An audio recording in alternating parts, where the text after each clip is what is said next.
Welcome back to Mindset, mental health news and information. In addition to cooler weather in some parts of the country, the fall means it's time to go back to school. College students in Texas will have something added to this year's curriculum to their orientation, information on mental health resources, who they can talk to, when and how to seek help before an emotional crisis wreaks havoc with their grades, potential careers, and even worse, with their lives. My guests today, Mark and Kathleen Walker, they're attorneys, but if you ask them, they'd probably say, more importantly, they are parents, the proud parents of Lee Walker, who died by suicide after his freshman year. I start off talking to Kathleen and Mark about their son. My name is Kathleen Campbell Walker. I've been practicing immigration law for about 30 years. This is Mark Walker here in El Paso, Texas. I am a partner of the Dykema Cox Smith firm along with Kathleen. We're both graduates of the University of Texas Law School from 1985. I'd love to start off talking about Lee. Tell us about him. Well, Lee was the best of all of us. He was, and always will be the best thing we ever did.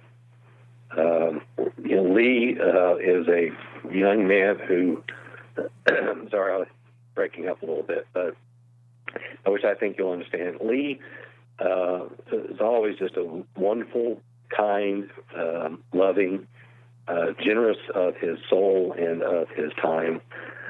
He is a person who would think about doing things for others, the things that eventually he could not do for himself.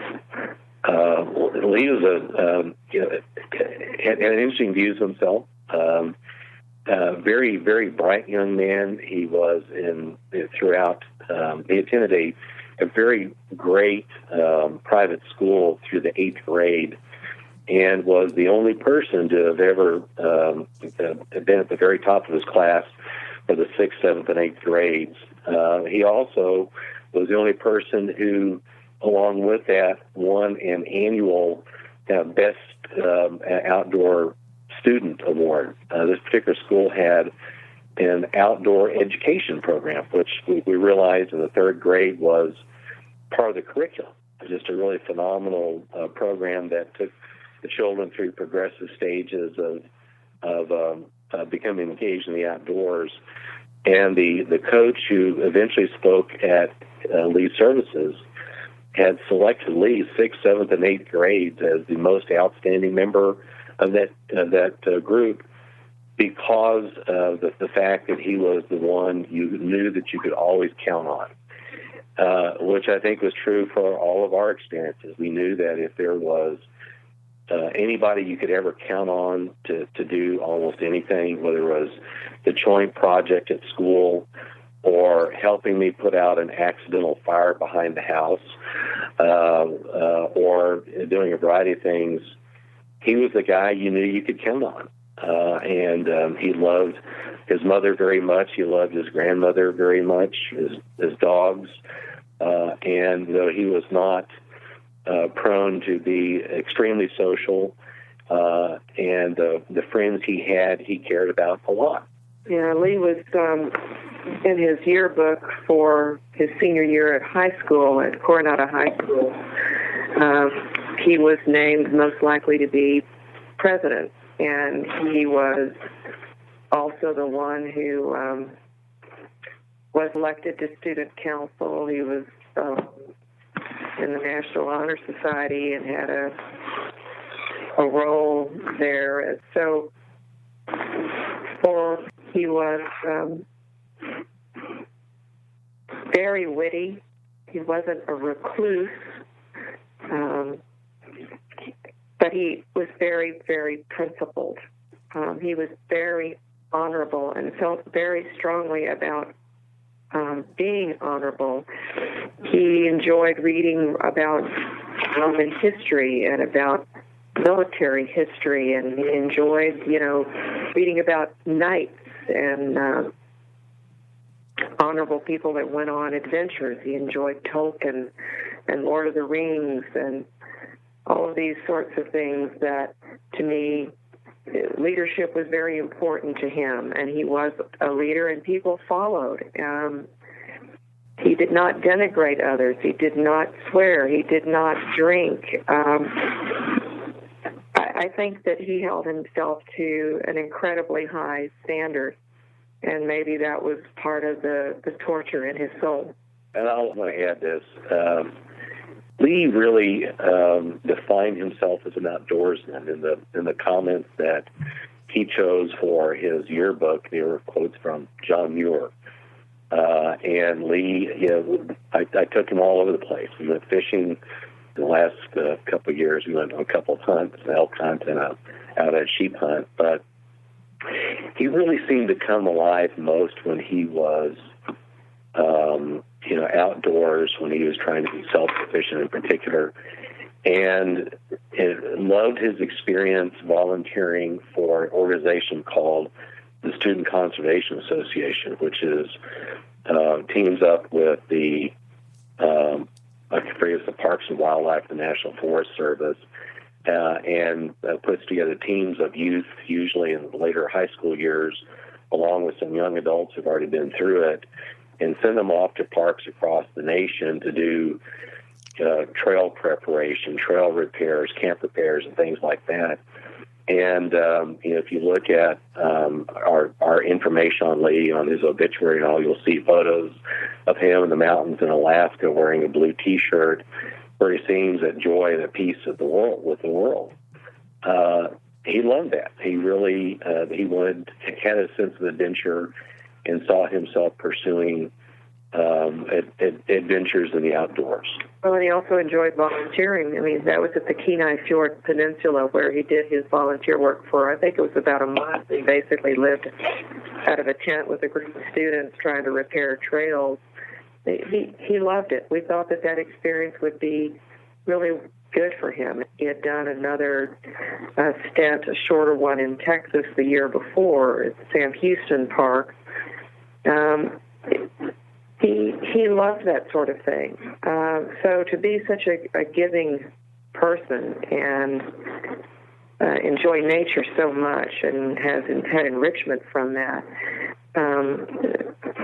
to go to a point where he saw no end and no solution is extremely impossible for us to deal with. James, I'll share another little story with you. Please.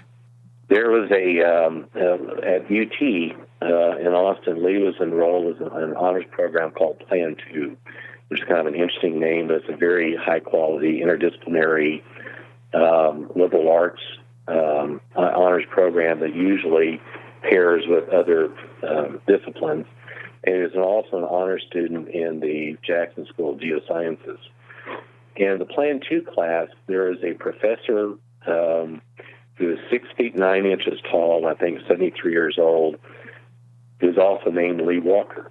And Professor Walker was called a serial entrepreneur, early advisor to Michael Dell, other people like that, and who ended up deciding to teach a class at UT called Civic Engagement, in which they would bring leaders from state senators to business entrepreneurs and college vice presidents or presidents in. And our Lee Walker, for some reason, closely bonded with Professor Lee Walker, and they just get along famously. A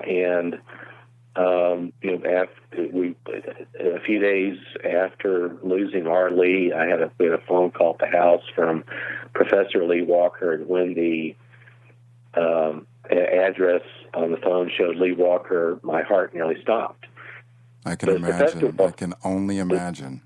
But there's Professor Walker who shared stories about how he remarked about Lee's wonderful voice. And Lee had a beautiful baritone voice, a great speaking voice. He projected well. And when I get up and speak in front of people, I want to think of how Lee would do it. And Professor Walker also remarked about how he was struck by Lee's kind nature, who would do his very best to help this aging professor upstairs and all that kind of stuff.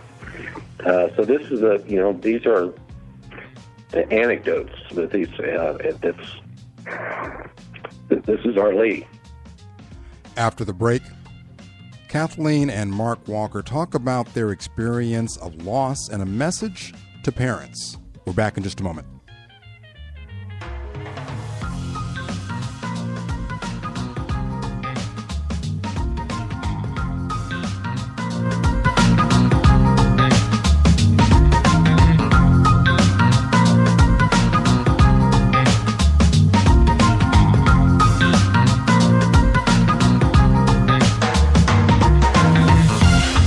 Welcome back. You're listening to Mindset, Mental Health News and Information. I'm your host, James Curtis. Mark and Kathleen Walker thought they knew the signs of depression. Kathleen says that she had dealt with depression, and Mark had talked to a number of psychiatrists and psychologists as part of his work as a civil litigator. But that was not enough. Going through this process, this journey, this experience, has had to have had, I'm sure it's an understatement and I apologize for that, a profound effect on both of you. Can you share something that you've learned, something that you think about, something that you think is important for parents to know, wherever you'd like to start in with that? I think I would like to start in with, as a parent, I did not have enough information to understand the various signs of depression in its many forms.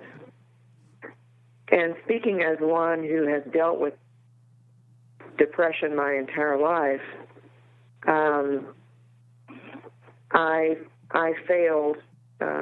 If there were signs that I could have pieced together, I feel like I failed to do that. And when Lee got into college, he made a couple of comments about being lonely, and then he made a comment about, school was hard, he needed to study, and yet he was not, to me, taking time to enjoy all of the things that the University of Texas had. I mean, everything from clubs to meet people where you have common interest, clubs to donate your time or help others, plenty of places to go exercise.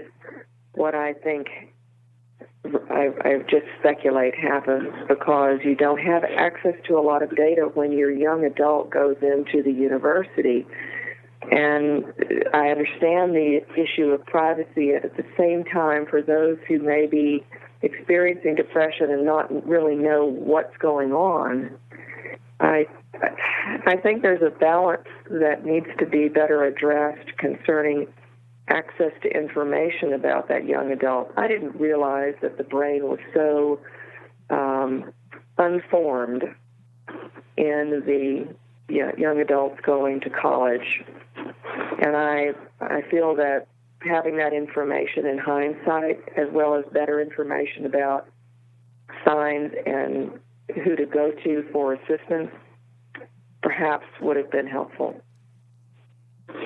Over the years in civil litigation practice, I've deposed a lot of doctors. I've deposed a good number of psychiatrists and a good number of psychologists, and talked about depression, read materials, articles. And when Lee made comments about how he was doing, I was on point, I thought, to look for the signs of, not going to class, failing to do things, just really kind of the signals that someone's going over the edge. And I didn't hear them. We all, and I know that, and I thought it was homesickness and some level of depression that was not major, and I missed it. It was major, and I didn't see it. I should have flown down there and walked with him to a counselor, something. Well, it wasn't a matter of that we weren't visiting the campus. It's not like Lee went off to his first year and then didn't see his parents until Christmas or Thanksgiving. We were there because we have a law firm office there, and also, of course, we wanted to see him. So, we in the first year, we saw